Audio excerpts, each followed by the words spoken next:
Welcome. These are my top 5 all-time favorite Metallica solos from my favorite guitarist ever, Kirk Hammett. And other than a couple I've always thought of as my favorites, this was a tough list to make, to narrow it down to just 5, because there are just so many great solos, right? And I know everybody's opinion will differ on this, hearing mine and opinions of their own, so I can't wait to discuss it with you all in the comments after the video. So let's get into it with my very favorite Kirk Hammett solo of all time from And Justice for All, The Shortest Straw.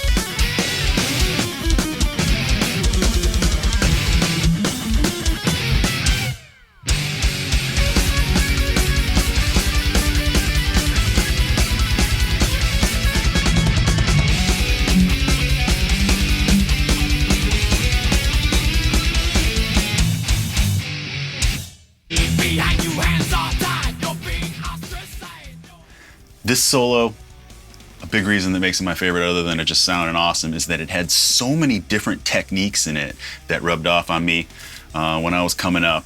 The use of the whammy bar, so awesome. I had a whammy bar on my first guitar that I was using at the time here, but I doubt I used it for anything substantial, so this just got me into the whammy bar, and I wanted to use it more, those natural harmonics with the whammy bar. So cool, the artificial harmonics in that part. I took that into tons of my solos, and especially while improvising, just those artificial harmonics with bends, working your way down the little scale. Super cool. All the cool little runs over those chord changes. So many good stuff, bluesy pentatonic stuff. Notice too how live there they cut out the third chorus and just go straight into the third verse, which subsequently also eliminates the second guitar solo in that song. And I'm just talking about live here. Perhaps they just thought, and that second solo is so awesome too, but perhaps they just thought that those Justice songs are too long live, so they'd kind of condense them down or whatever. Oh well.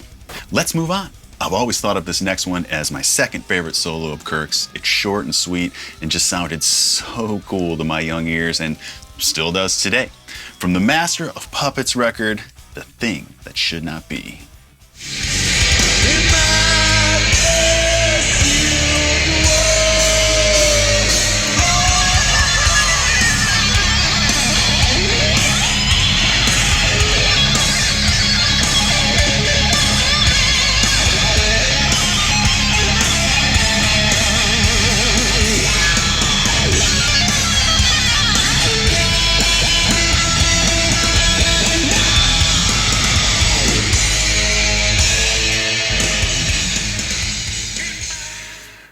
To me, it's nice to hear Kirk actually playing an older solo in modern times, true to the record. So many times nowadays he's just noodling around and playing different solos, and man, I want to hear that one live, and it's nice to hear it live, and it sounded super well executed. That wah pedal, that's what made me love the wah pedal. I'll probably make those same basses too. Wah, I think you have to when you're just screaming on the wah, But those evil and dissonant sounding chords, it's creepy. It sounds like what a soloist would play in hell. If you hired the devil himself to play on your record, that's kind of what it would sound like. Plus I hear Satan's an ESP artist too, so. Anyways, this one just rad all around. It just fits the mood of the song so well, It's just, awesome sounding. Love it. Oh, also, it's a pretty underrated one, It's kind of one you never hear really people talking about. Oh, The Thing That Should Not Be solo. Although I think I've mentioned in the past, and other guys will chime in, dude, I love that solo too. So to each one that's got that one on their top solos, I'm with you. Quick break here to say that there's no doubt this video is going to get copyright claims because of the music samples I'm playing in it, therefore demonetizing it, and that has a negative effect on the channel for me. But If you'd like to help with something just super easy, you can hit that subscribe button if you're not already subscribed to the channel. And if you're liking what you're seeing so far, hit that like button. Take it even further by checking out the description box below, where you can see links to my guitar instructional DVD, shipping with some free guitar picks, and my exclusive Patreon club, which I'd love for you to check out. Again, find links down below, and thanks for all your support. My next picks are in no particular order, but let's head back to the And Justice for All record with the song And Justice for All and an absolutely banging guitar solo.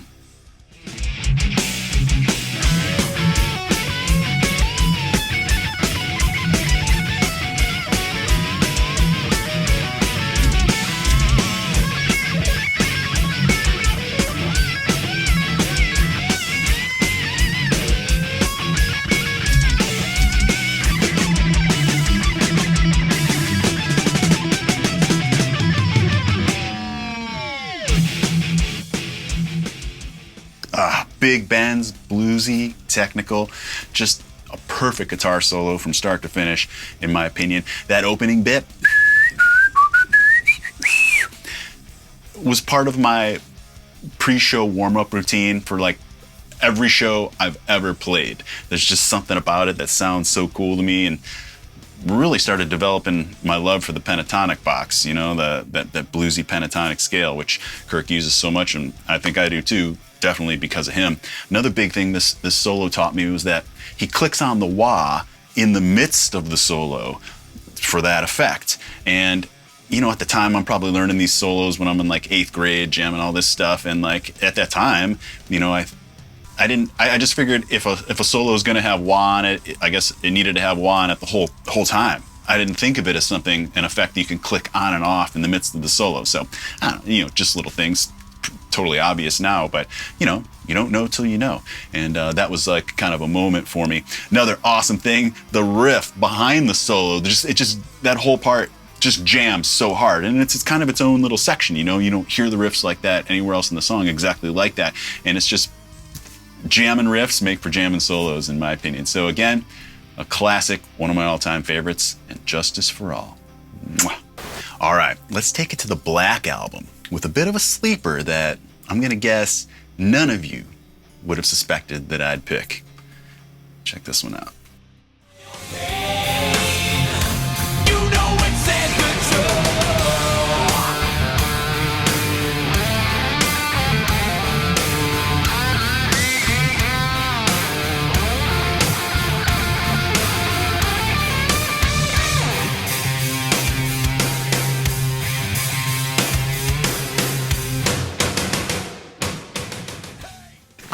The second solo in Sad But True. First solo is obviously awesome too, but there was always just something special about this one to me. First saw the video as a kid, like we all did, and man, I was like, whoa, they go into another solo? That's cool, and it just has this just nasty vibe to it. The song arrangement, you know, and just the mood of it obviously sets that up well, but there's just so much attitude in this second solo. Short and sweet, big bends. Another big thing it taught me is that you could solo down here on the neck. You know, I think as metal guitarists, a lot of us just think of, you know, riffing down here, soloing up here.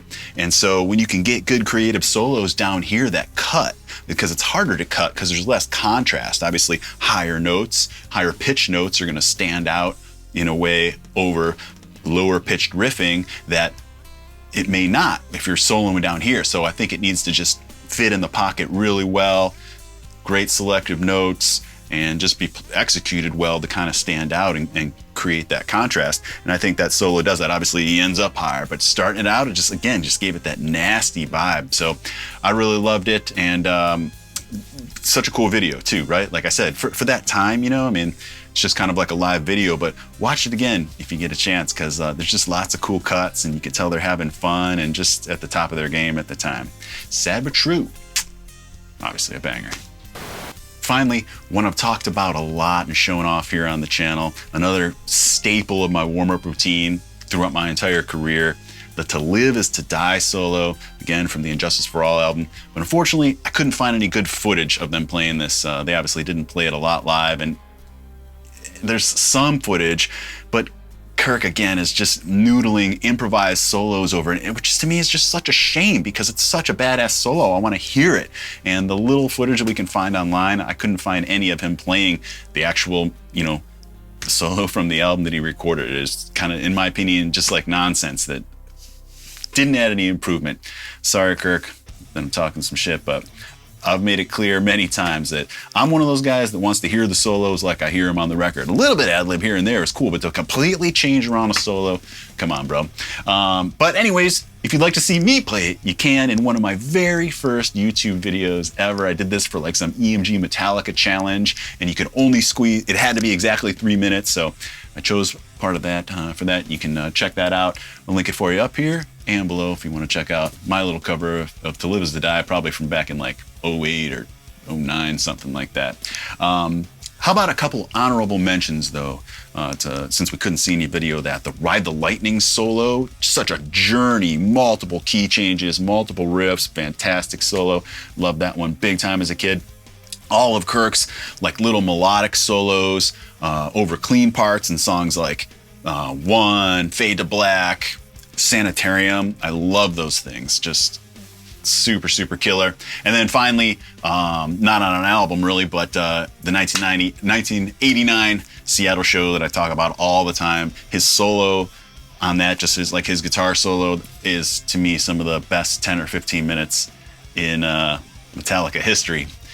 So yeah, like I said, some honorable mentions. But if you're ready for some more, you can check out me playing some of my favorite Metallica riffs right over here. And also, maybe you want to learn about my top 10 guitarists or some of my top guitarists, check those out. And thanks so much for watching, guys. If you like this, give it a thumbs up and make sure you subscribe to the channel. Please check out the description box below for great info and links for things I know you'll love. Rob Arnold signing off, and I'll see you on the next one. Peace.